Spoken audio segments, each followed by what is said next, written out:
Who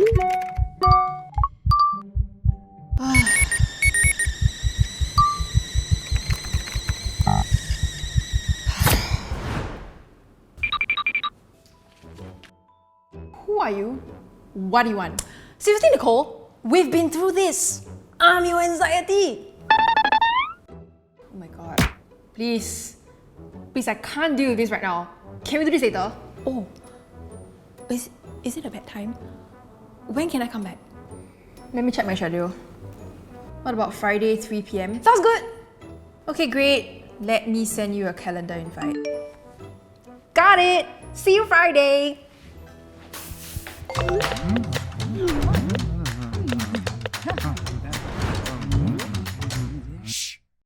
I'm Nicole, and welcome to Agree to Disagree, a show where we go on a journey to make sense of this messy world.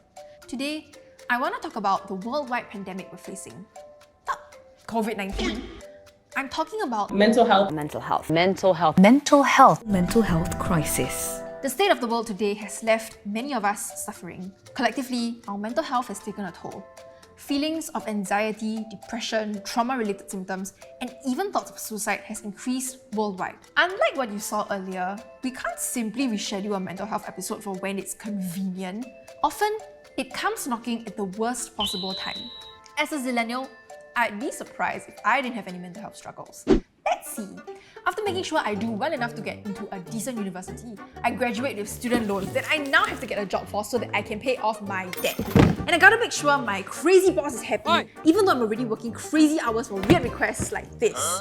But since I work in media, I also have to keep up with culture and trends on social media for the latest relevant hot goss like this. My friends are calling, so I have to make time for them even though we can only socialize in pairs thanks to COVID. And don't even get me started on COVID. Also, dear parents, how am I gonna save up and move up by next year when I don't even have enough money to afford ClassPass, F45, and spin classes, or time to meal prep in my reusable biodegradable lunchbox? And also, did I mention COVID? Wow, no wonder I'm in your life lah. The only real consolation is that I'm not alone in this. 77% of you indicated in our poll that you've experienced struggles with your mental health too. Celebrities like Justin Bieber, BTS, Felicia Chin, and Michelle Chong are also opening up about their mental health struggles. Celebrities! They're just like us! Listen, depression is not just for the rich and famous, it's also for you poor s***s out there too. It's comforting to know that I'm not the only one going through this, but there are some bad days when I truly feel alone in my struggles. Days when I can't get out of bed or when I sob for hours on end with no specific triggers. You really feel like no one understands you and you don't know how or where to start getting help. It's dark, but on good days, it makes me wonder, for all the improvements in normalizing mental health conversations, why do I still find it so difficult to speak up? We're all aware that mental health is important, but can we say it's truly been accepted? Let's start arguing. One argument, two sides. It's Nicole versus Nicole.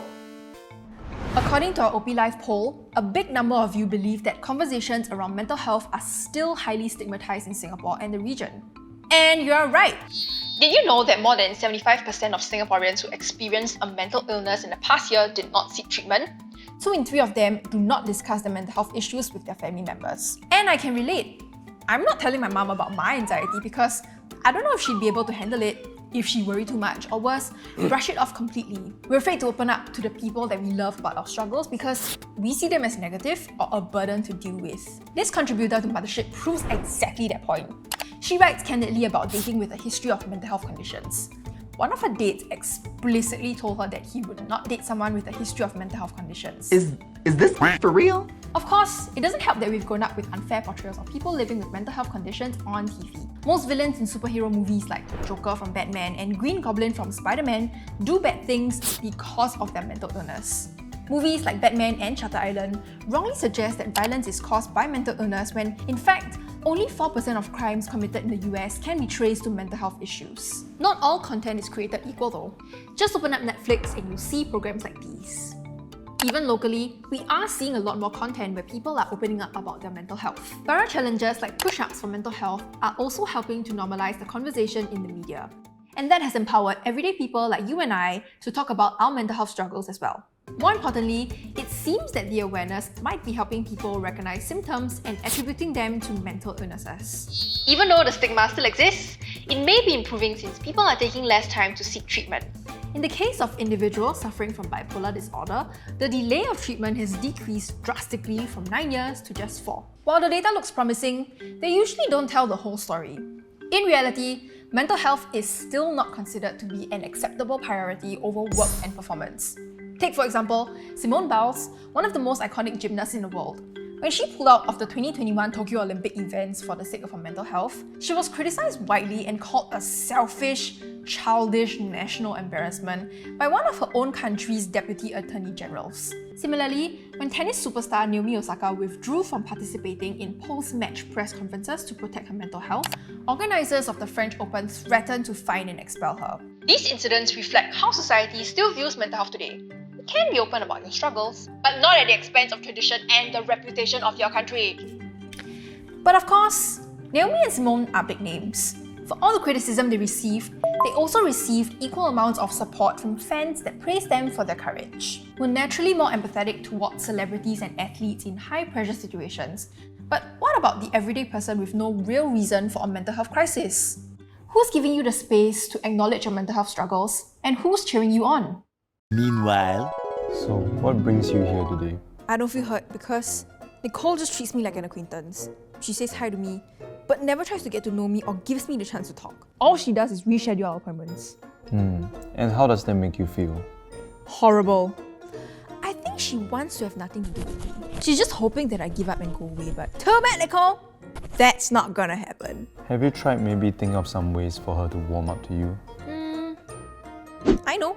I'm just gonna continue throwing tantrums until she has no choice but to talk to me.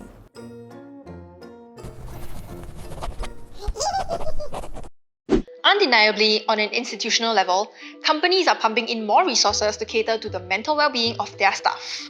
Did you know, at Apple Singapore, staff are welcome to attend virtual and in-person confidential counselling? On a national level, the Singapore government recently kickstarted a mental wellness task force to support mental well-being across all generations. Other initiatives like Beyond the Label were created to dispel mental health stigma. These are practical actions.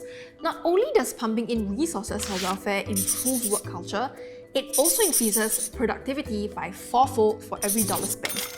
This means investing money into the mental health of your employees makes you richer. Well, that sounds great, but I still feel like shit. And truthfully, don't you think these efforts sometimes feel staged and a little performative? How exactly do push-ups help with mental health? How are campaigns like Beyond the Label evaluated? And have they seen real impact since its conception? Take the River Valley High incident as an example of how measures can be reactive. Education Minister Chan Chun Sing announced that more teachers would be trained to become teacher counsellors. However, the teacher counsellor role would mean a much heavier workload. This is on top of the already doubled load thanks to COVID. On top of that, schools with existing teacher counsellors noticed that students preferred to see school counsellors over the former, fearing they'd be remembered by teachers in class for what was shared in confidence. Though the solution was timely, would it have true and measurable impacts, or is this simply a reactionary stopgap measure designed to placate the public? Okay, fine, you're right. Impact might be difficult to measure at this point. After all, this is new ground we're venturing into. But while we figure this out, some effort is still better than no effort, right? It is true that a push-up might not inspire a company to update their mental health insurance for their employees, but the virality of the challenge can try to normalize conversations among friends and family, which is a good start, though definitely not the end goal. At the end of the day, what one pandemic has taught us about the other pandemic is that they're both really important, but we still have a long way to go. Ultimately, the hope is for mental health to be truly accepted. People will find it safe to talk about their struggles and have easy access to help. Meanwhile, I'll try to figure out on how to work on my relationship with her. And also, to be more aware of those around us who might be struggling too. Chances are, someone you know might be going through it silently, and maybe you can be the one person to show them support and acceptance. Mental health check! How are y'all doing? And what do you think of the state of mental health in our society today? Comment down below and remember to share this video with your friends.